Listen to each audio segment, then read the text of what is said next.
Simplifiers is the podcast that cuts through the complexity of digital transformation to reveal what works. Created by Solteq, hosted by Amel Gaily, and built for anyone who believes clarity beats complexity every time. In this episode, Amel Gaily dives into the world of digital accessibility, not as a legal burden, but as a business advantage. She's joined by myself, Steve Coates, Director of Expert Services at Solteq, to discuss what the European Accessibility Act really means for digital businesses and why inclusion is the new frontier of customer experience. Welcome to Simplifiers, the podcast that explores how to untangle the complexity of digital transformation. I'm your host, Amel Gaily, and in this episode, we're looking at something every digital business needs to understand and act on: accessibility. Digital accessibility is often seen as a checklist or a compliance issue, but what if we flip the script? What if accessibility was seen as an opportunity to build better experiences for everyone and actually unlock real business value? Whether you're a CX lead unsure about new accessibility laws or a product designer wondering what inclusive UX looks like in practice, this episode is for you. To explore this topic, I'm joined by Steve Coates, Director of Expert Services and Customer Experience at Solteq. He's been leading conversations around accessibility, inclusion, and customer-centric transformation for years. Steve, it's great to have you here. Thank you. It's great to be here. Now, before we dive in, could you tell us a bit about your career path and how accessibility became part of your focus? Yeah, certainly. So I've been in technology now for 15 years, working globally for the majority of that period. And I've worked very closely through customer experience using multiple technologies and tools, such as customer behavior analysis. We've been looking at web analytics, and obviously that leads to customer experience and customer journeys. I was very fortunate to having been worked with IBM and working for IBM. I was fortunate to work in the Nordics with a business partner. I then kind of came through the Nordics and have been working in the Nordics for about 7 years, in which there is a microcosm of IT, really, really interesting, around development, design, and cutting edge technology. Where we got involved with accessibility is that once we started investigating customer journeys and looking at UI and UX, it became the next obvious step within what our customers had to develop and what they had to build. Interesting. All right. Yeah. Well, let's begin with the essentials. What exactly is the European Accessibility Act, and how will it influence e-commerce and digital business? So it's a really big question. And the European Accessibility Act is something that we've really needed for quite a long time. Obviously, when we talk about the digital journey, we talk about digital commerce. The European Accessibility Act is around standards. And it builds a common set of standards that can be used, to develop applications. And this isn't just kind of, only just e-commerce websites. It's for all digital content that can be consumed by users. So it's a really important act. And it's becoming more important because obviously we've got the compliance deadline approaching. But more kind of critical to that, what we need to ask ourselves as developers and as businesses is, how we can use this legislation as a benefit. You said before flipping the script. It's really important that we kind of look at the European Accessibility Act, which is just a set of standards that standardizes what developers can do. But ultimately, it gives us a platform to be able to be ethically sharing our digital platforms with all users. And this is the point that I really want to discuss today. It's very much kind of, an open policy that has standards, but those standards are very much kind of a checkbox. They are the technical elements to what you need to implement when you develop around the EAA Act. But what we want to be able to do is use this European Accessibility Act to build on good web design, good principles that are open and inclusive to all. And it's really, really important that we actually do not see this as a barrier and a cost associated with that. We see the benefits that business can bring. Exactly. Can you elaborate a little bit more on that? Because as you said, even though it is an act, it's not solely about compliance. Absolutely not. So why, if someone's listening now and wondering why should my business aim to go beyond merely meeting these regulations? Really good question. So if we build an analogy into that question, so imagine we're on Black Friday. We've built an amazing web store. We've got really competitive products, and we've got a great UX that's going to bring people there. If we had exactly the same thing in a physical premise, you've got same great products, same great store. You've got a line that's a mile long going down the street. Why would you only open your door to half of the people that are going to come in? If your website is not compliant, if it does not support accessible tools and accessible services, you are effectively doing exactly that. What we need to be doing within businesses is ensuring that the conversation is around very much how can we leverage this act, because it is compliance. We are going to have to get there very soon. How can we leverage this for the best of our business? And it's akin to opening that second door and being able to let all those people in, no matter what their ability, disabled, able-bodied, whatever they may have, we need to let all in. And I think this really gives us the opportunity, a bit like when GDPR came in, we all had to strengthen our services, our processes. We had to have a cost associated with that. In a similar way, the European Accessibility Act is going to challenge us to be compliant. So why should we not fully leverage the benefit of that to have proper design, to be able to allow customers to navigate following the principles of the Act? Very well said. You've mentioned a few times that, we don't have that much time left. So could you tell us more a bit about the time frame? Absolutely. The deadline is looming. And the deadline is the end of June. So it's the 28th of June, 2025. We say that, and with development, you really can take a long time to develop something. But with accessible design, it can take a longer time to get that in. So our runway for actually businesses starting to become compliant is getting shorter. And one of the concerns that we have at the minute, and certainly what we are seeing within both our customer base and potential customers, is that not a lot of websites are compliant at this point in time. If I was to put a percentage on that, it's actually quite difficult.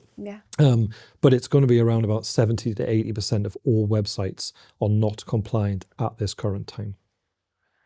Oh, wow. Yeah. There's going to be a lot of work in a lot of companies. There is, in a short space of time. All right. Well, let's move on to kind of the human side of accessibility. So I want to talk about the user experience aspect of it, because I can assume you have a lot to say about that. So when accessibility is discussed, the focus is often on the technical kind of code level solutions. But what does digital inclusivity truly mean from the perspective of the user? Yeah. So again, to pick up, the Act is a technical set of standards using VCAG. But really good design, accessible design, is a design that's accessible for all. So it is how your text is structured. It is how you bring in content that all users can use. It is making that content available to the accessible tools that are out there to be able to help the customer from the very start of their journey to the very end of the journey. Now that could be layout. It could be a number of different features about colors. There are a number of elements that we have to focus on within the design concept, the front end of customer websites. This is where within Solteq we've been really heavily focused on, and when we perform audits around accessibility, it's ensuring that we do check the boxes for the compliant elements, but we also look at the design elements. And when we deliver our audit findings, often the key things that our customers see are the design components that are either missing or are not clear, or are potentially considered too much of an effort to put in there. And effort is an interesting question on this because it doesn't necessarily have to be a huge effort to make simple change. And I think what a lot of businesses look at when they see your costs around developing into the Act is that they just don't factor and focus on how simplifying things can make the journey easier. Exactly. Could you give us a real world example of that? Yeah, so if we think about a menu structure, when you see a menu structure in a website, they often very commonly follow the same patterns. So we have menus across the top, menus down the left-hand side. But what you need to understand from an accessible function is that you need to be able to follow navigation down into different components that you want to look at, maybe different categories, different products. If you design your menus to be simplistic, to drive your users to that content, but to be able to have text behind the scenes that is linked to that so that someone with a visual impairment is able to hear where they are, is able to actually navigate down into a particular component, which would be an add to basket, making sure that's got right text assigned to it, then that journey is a lot clearer. Is a lot cleaner. And it also means that navigating and building further, you can build that content out to be more consumable. It's a really good and really concrete example. Yeah. It's easy to follow. Yeah. Thank you. Well, how does Solteq encourage design teams to reflect a wider spectrum of abilities?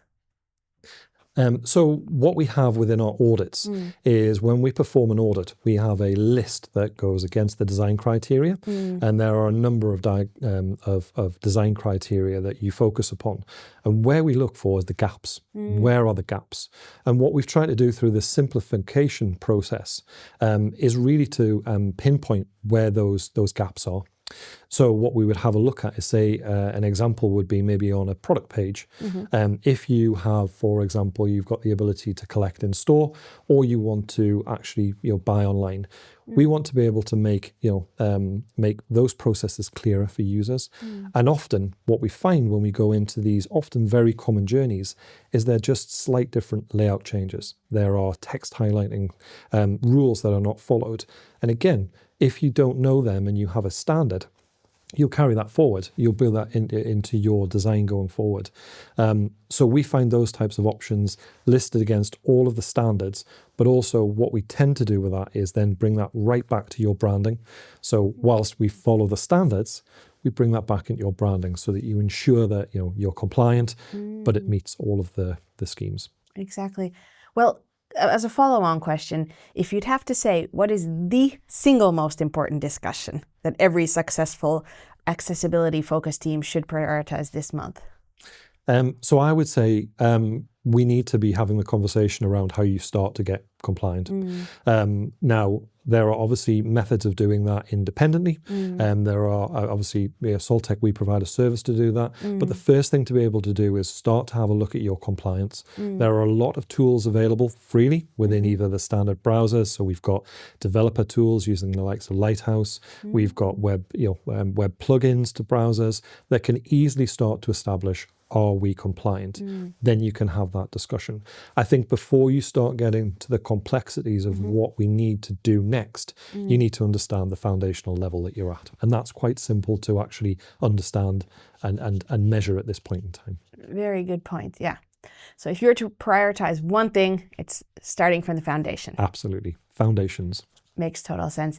I like it how in many of your answers, you kind of keep tying it to the business and keep tying it to the kind of the end user and the kind of customer experience, which I think makes perfect sense because that's what it is about at the end of the day, serving your customers better. But I want to talk more about business. So, Steve, what are some of the benefits of prioritizing accessibility now beyond compliance? Business benefits, business value. Yeah. So if we look at the statistics that are out there for the actual EAA justification, why this act has come forward, is there's 135 million users within the EU alone that are disabled. Now, there are obviously varying degrees of disability, ability, and ultimately what we want to be able to do is serve those customers. Now, there are a number of those abilities or disabilities where you will have familial support. You'll be able to get assistance, but why shouldn't those users be able to convert? And ultimately to businesses, what we are always trying to achieve through conversion rate optimization, through web optimization is conversion rate, okay? So why would we, going back to my analogy before, around keeping that door closed on Black Friday, we should be opening the door to your more users. That naturally gives us a higher conversion rate, and it kind of brings that forward. But also think about the ethical side of business. we are compliant. We are taking all of our users seriously, all of our users, no matter their ability. So it's really important for businesses to understand that this is economically viable. Yes. Not only economically viable, but we can shout from the rooftops that we are inclusive. And that is so important. Yeah, because, certainly all of the businesses and services that are online now are only going to continue growing. The requirement for food, the requirement for kind of door-to-door delivery, all of these services will need to be compliant. Yeah. Yeah. Is it true that accessibility improvements often overlap with performance and UX improvements? 100%. Absolutely 100%. Foundation again. Yes. So if you look at the foundation of what accessibility is, and it does, is it makes your website more structured.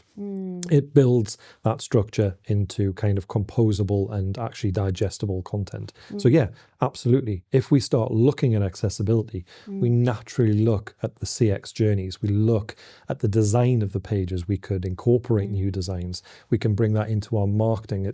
We're talking here about kind of front-end web development, but it's also offline content, PDFs. So it brings everything into the fold. So if you have that foundation, of that right in your website and your processes, you will naturally have a better launch pad to move forward from.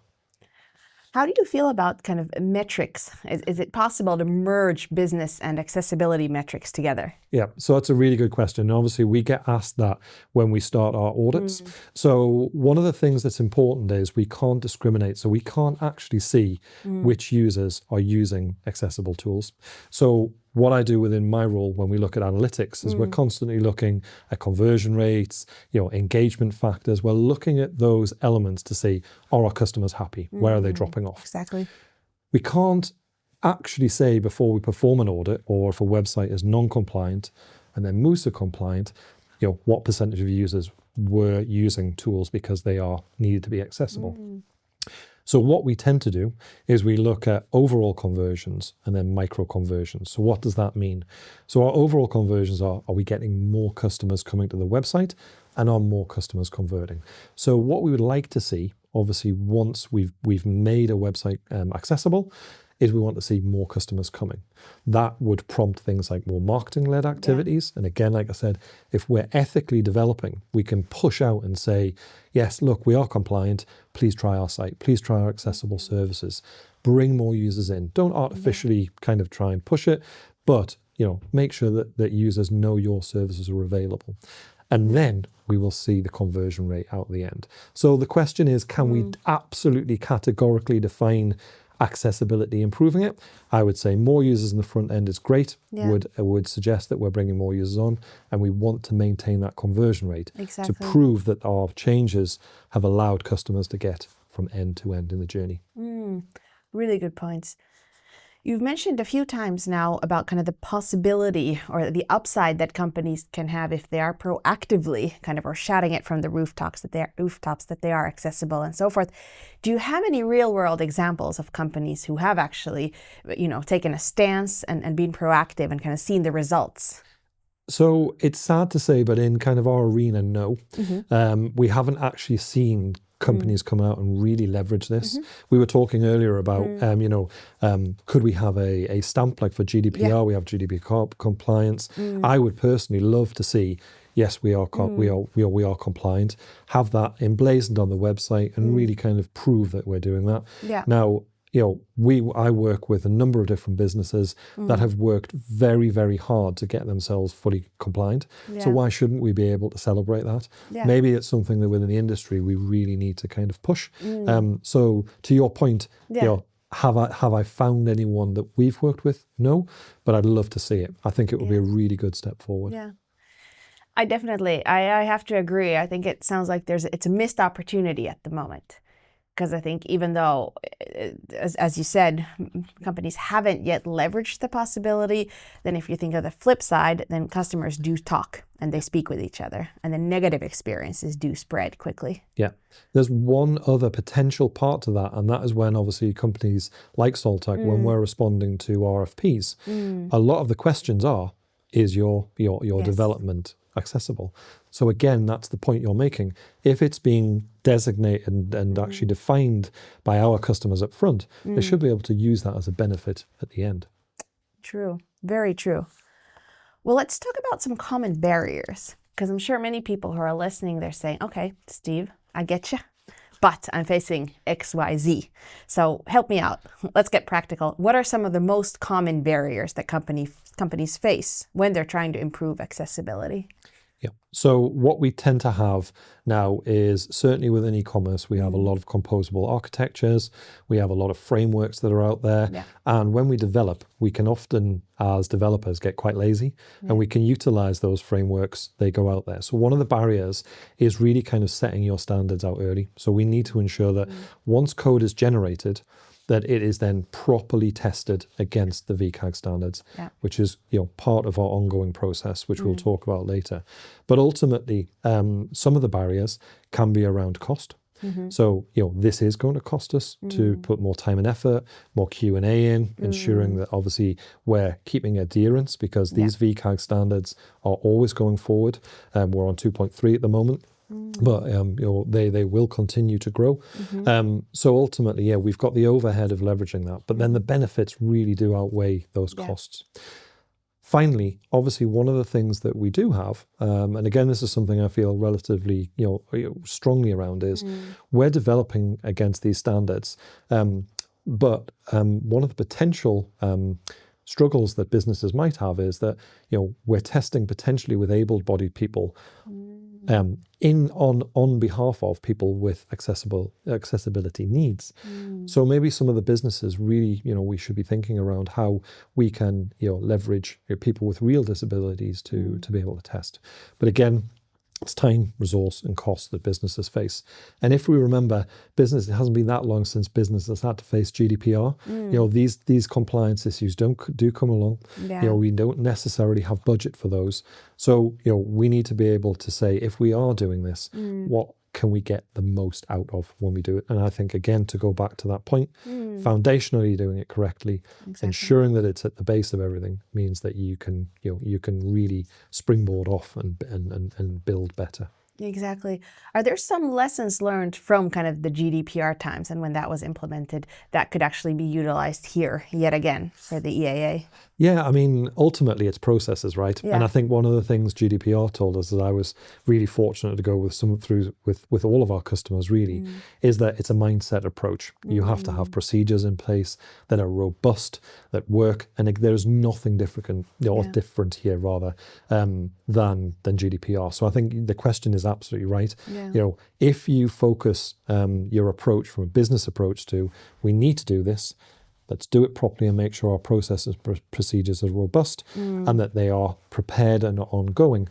Businesses are really well placed to use that experience. Fair enough. I want to ask, because you serve a global kind of clientele base and you have very international experience. So are there any regional or industry differences that you see at the moment? So what we tend to see is that public services are very accessible. And again, that comes from kind of the mindset of governments were particularly aligned and public sector services were very aligned to these acts coming in. Yeah. We then see kind of other businesses which really heavily rely on all customers. So travel, airlines are a really good example of businesses that are often very accessible. Yeah. But again, I quote that statistic from earlier on. Yeah. We are seeing customers across every industry vertical that are really struggling and are not compliant. Some customers are not that far off. Some are using tools which might negate them a little bit from being able to easily start to bring in these processes.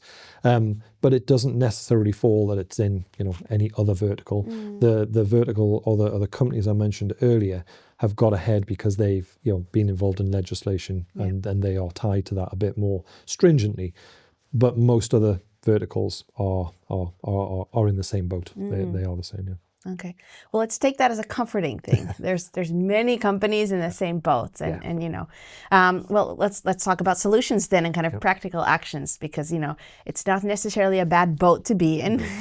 We will find our way to the harbor. So if we really break it down into practical actions, you've spoken a lot about foundation, which makes total sense.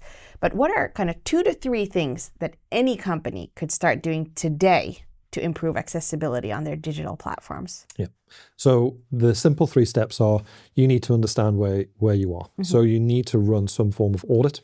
That can be done independently, reaching out to vendors like Solteq, or there are tools that are out there to kind of, potentially buy into a service that you can look at. So first of all, are we compliant? Yeah. Once you understand where you are in compliance, you then need to really understand where is the problem. And that really is where kind of expertise comes in, because as we've talked about, you've got to fix those technical checkboxes, but then you also need to have a look at design, color, all those different elements that go on. Is my branding potentially impacted? How do we go forward? And then 3, we need to be able to put that into an ongoing process. So we need to develop those changes, put them into production, and make sure that we're incrementally getting to the compliance stage. But as we talked about before, it's ongoing. It's legislation that is moving, that will continue to move because of the method of digital transformations that we're using. So we need to make sure that's built into ongoing processes. So a lot of the development teams are putting accessible changes into what we call CI/CD pipelines. So when your builds go forward, you have checks to make sure before it goes into production, it works. So those are the 3 things that you do. So we need to understand where we're at now, obviously make those changes, and then future-proof that by ensuring our quality assurance and everything is in place. Am I correct to summarize that, in terms of accessibility and compliance, it's not a binary issue? No, absolutely not. So the actual checkbox, the standards is binary. Yeah. Pass or fail. And there are elements of kind of, of that pass and fail criteria that, you can improve on. You may never get to 100% compliance, but there are some elements that kind of have to be done. So that's an easy yes, do we pass or do we fail? Yeah. But again, going back to the design concept and that ease of use, that again, you can liken that to anything that you have in your daily life. What works well, what does that? And that is all about the continuation of good design, end-to-end journeys and customer experience. Exactly. So can a company kind of, probably I would assume that that companies who are transparent on, where they're at and where they're focusing their efforts, they could actually also leverage that to their benefit. Absolutely. So even if you're not fully compliant at the moment, if you're kind of showing that you're aware and you're making progress, that could actually be seen as a kind of a sign of a good company in a way. Absolutely. Yeah. And I think, we've all got to the point now where I think we've concluded that the deadline is rapidly approaching. Yeah. So I think the sooner that customers start to go on that journey, as you say, and prove that there are development changes and prove that this is being taken seriously, the better. Exactly. Now, personally, it would be great to see everyone compliant, but I think we've got to be honest and say, that may not be feasible for all customers. Yeah. But I think the sooner that we start, then it's an easier discussion to have. Yeah, exactly. Well, I want to talk about smaller companies because as we mentioned already earlier when we spoke about barriers, of course, resources is an obvious one for many. So is it possible to become more accessible without big investments? So yes, I think it brings up its own challenges. Yeah. So again, kind of enterprise businesses, they've got a large amount of change. A lot to actually, to do. So with different processes, bigger sites, more complexity, all that. Smaller customers, they have their own challenges, as we say, around resources. But actually, depending on the tools that you're using, there are tools out there. I was using, and not just to kind of name some tools, but there's things like Canva and some of the already kind of the website builders that are out there that automatically have things like accessibility checkers in there. So what I would say to those businesses are, go and have a look at what your tool sets give you. If not, then you need to be really contacting, experts to support that initial move towards compliance. So, whilst small customers may not have the resources, they may not have the complexity of their sites to actually kind of delve, to make that more challenging. But I think, we must be clear here. Small customers, and these are customers I think above 50 users, and there's a certain financial limit that you can get to, where you become available to fines. Smaller companies, like very small one-man bands and low numbers of users, they have much more flexibility with this Compliance Act. So I think if you fall in the category to a medium to enterprise customer, then that's a method to start identifying, like we said before, the 3 steps. Identify where you are, see if your tools will support you. If they don't, you really do need to come and see an expert, talk to them, and get some support to get started. But I think that's actually a very encouraging piece of advice, that a lot of the kind of larger standardized tools, which many small companies do use, they have a lot of inbuilt features. Yeah. So it may not be such a daunting task as it may sound. Precisely. Yeah. Exactly. Yeah. And also, if you understand how that works and you are building your own sites, that's a good thing, because again, it kind of brings that ethical thing into play. Exactly. We may be small, but we've really kind of pushed ourselves out there and been able to deliver to all of our users. Exactly. I want to talk about team collaboration. You did touch upon it a little bit, but let's dive a little bit deeper. So from your point of view, how can designers, developers, and content creators better align around accessibilities? Yeah.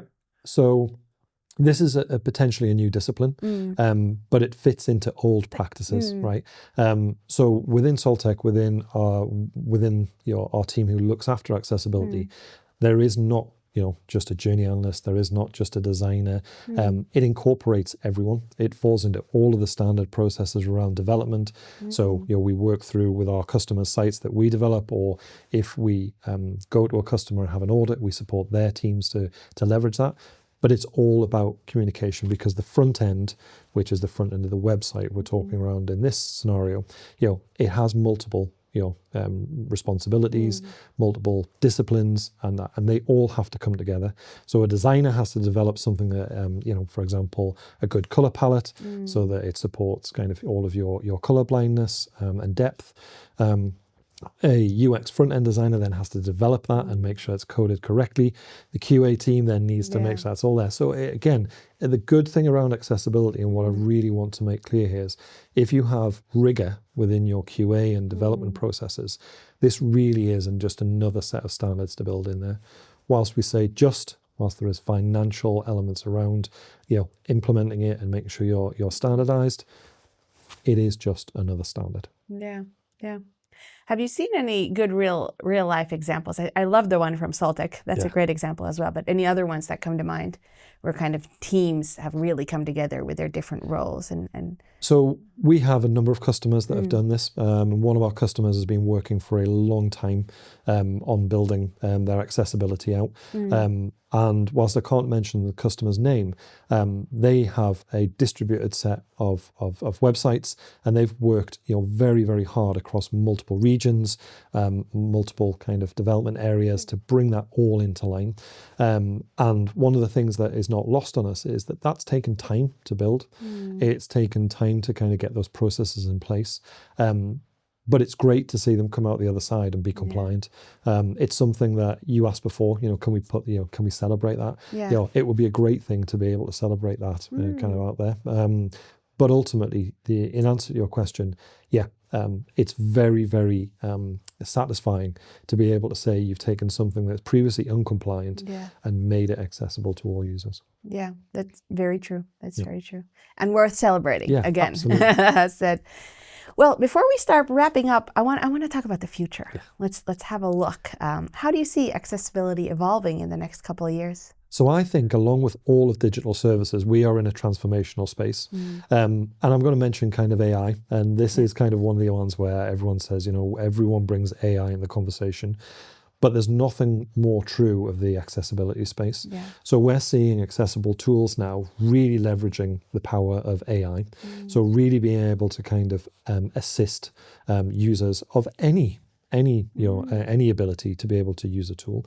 And remember, one of the important things around accessibility is we tend to think of people or tend to kind of, put them into brackets of disabled and abled. Well, what happens, for example, if I kind of break my arms or want to be able to use digital services, I want to be able to kind of utilize any service that I'm using now properly. That's where these assistive tools through AI are really going to help. There are tools that are out there. things like Be My Eyes, where you're able to take a photo or leverage a community to be able to say, this is what I'm looking at, can you please describe it? And it will read the screen back, it will read any content that you've seen. So again, if you imagine how powerful that is for someone who was not able to consume content, that's great. Also, there's things like Hand Talk, which is able to take a similar type of view, but put it into American Sign Language, so ASL, and actually start to help. So these tools are going to be massively beneficial. I think it's going to help businesses going forward to look at legislation to make sure that we are leveraging the very most out of that, being able to keep those conversion rates high by including as many people. Exactly. But there's a bit of a flip side to these assistive tools. And the flip side is, if you are not compliant, these tools are going to make it easier for people who want to use your services to identify that you are not compliant. That then opens the risk of potentially kind of fines. It opens the risk of reputational damage. It opens a number of different negative factors. So AI is both good in one respect for businesses. It might help them kind of on their journey to kind of speed them up, make them more, hold them to account a bit more. But obviously that being held to account could be problematic. So what I really want to kind of get across from this discussion is, there is nowhere really to hide from the Accessibility Act, which is a good thing. And I think we should be kind of pushing that forward because, we want to develop for all. Exactly. I really love this example around these apps. It's such a double-edged sword, isn't it? It is. In one way, they can help you become, compliant so much faster and maybe give you new ways to kind of quantify also the business value, hopefully. Precisely. But then on the other side, as you said, this kind of gotcha element. Really, really interesting. Anything else regarding the future that you want to share? Any predictions if this were a magic globe? Yeah, so if this was a magic globe, what I would really like to see is that compliance piece come forward. I genuinely think it would be, if we're being held to account, we should be able to celebrate that. And ultimately, what we would like to then see is that drives yet more e-commerce. It drives yet more digital services.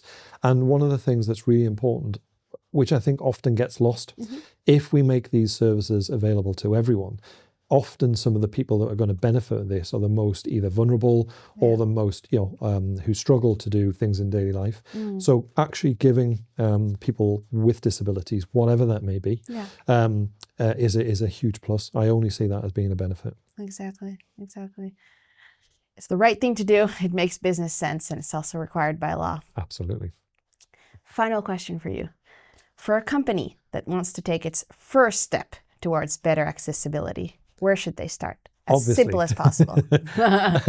Obviously, you should really kind of contact an expert. Now, obviously, Solteq's services, which obviously we'll provide information for, is there. But ultimately, what we want to promote is to be able to kind of check, understand where you stand right now. Go on to any browser tool, use Lighthouse, any free tools that are out there, see if your site is compliant. Speak to your development teams, say, look, we know this is coming, but I really want everyone to start the journey. Solteq does provide a service, but I think we're all accountable in this. So I think, really getting started, understanding where you are and having that discussion now is absolutely crucial. Thank you so much. That's a very powerful reminder. Start by knowing where you're at. Digital accessibility isn't just a legal obligation, it's a design and a business opportunity. No matter your company size, your budget, or your starting point, you can take a step today to make your digital experience more inclusive. Start with one page, one journey, one conversation. Thank you so much, Steve, for joining us and sharing your insights.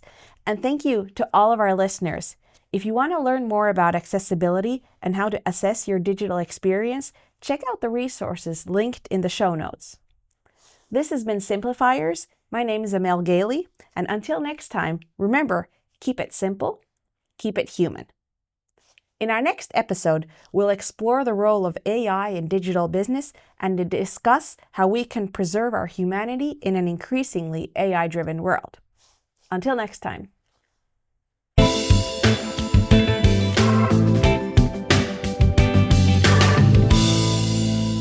Thanks for listening. To learn more about Solteq and how they help simplify digital transformation, visit their website, www.solteq.com. Simplifiers is produced in partnership with Solteq by Hear Media.